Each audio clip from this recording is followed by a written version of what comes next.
in the first place? Let's take a look. RGB stands for red, green, and blue and is the format for video monitors, projection, web images, and most digital photography. RGB is an additive color space, which means that you add the red, green, and blue light to your black monitor to get all the colors. The more light you add, the whiter things get.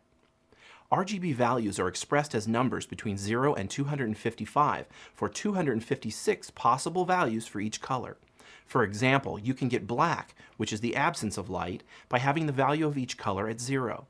You get white by having the value of each color at 255. In theory, that means that there are 16,777,216 possible colors with the RGB model.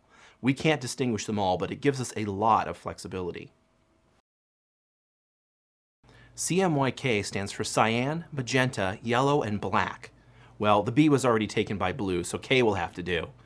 I'm just kidding. K originally stood for key because the black plate used to be used to register the others in CMYK printing.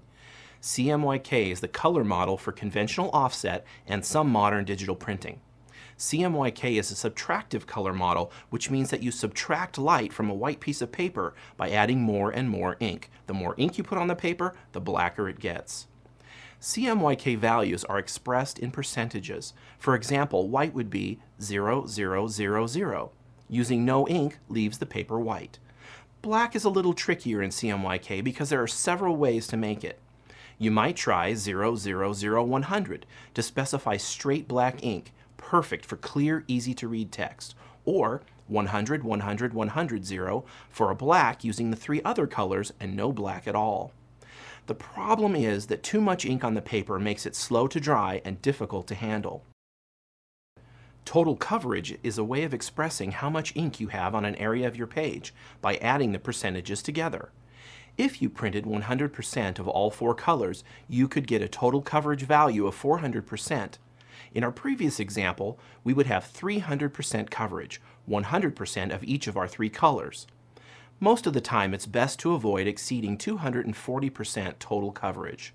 With that in mind, let me introduce you to Rich Black.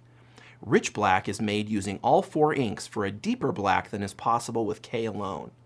At Presscats, we prefer 60, 40, 40, 100, but there are different formulas at every printer. If you get your printing done somewhere other than Presscats.com, ask them and they'll give you their magic numbers. So now you may be wondering, if CMYK is used for printing, why even bother with RGB? Well, good question. The truth is that although CMYK is used for printing, it's really not that efficient for other jobs. It's rather limited in its ability to display all the colors possible in RGB. In fact, CMYK is only able to print around 60 to 70% of the colors you can make in RGB.